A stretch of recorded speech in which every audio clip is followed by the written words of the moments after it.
और अब हम 2024 में हैं। कई दशक नहीं, पूरी शताब्दी गुजर गई।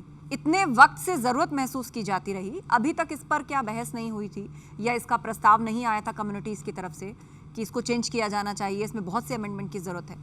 आस्था, ये देखिए, सबसे पहली बात, किसी भी सिक्के के दो पहलू होते हैं।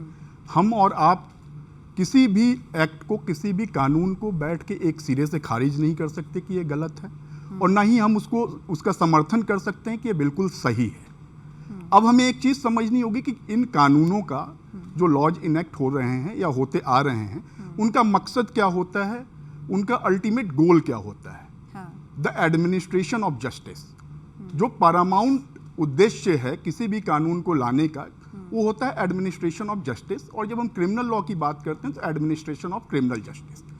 यहाँ पे एक डेलिकेट बैलेंस आपको बना के रखना होगा विक्टिम्स के राइट के बीच और एक्यूज्ड के राइट्स के बीच।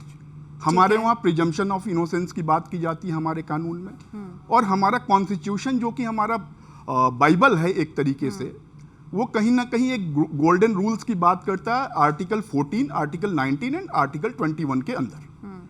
अब ये तीनों आर्टिकल्स जो हैं कॉन्स्टिट्यूशन के, वो अल्टीमेटली चले जाते हैं, उनका जो उद्देश्य है वो क्या है, वो है लिबर्टी, इंडिविजुअल की लिबर्टी, फ्रीडम, स्पीच की फ्रीडम।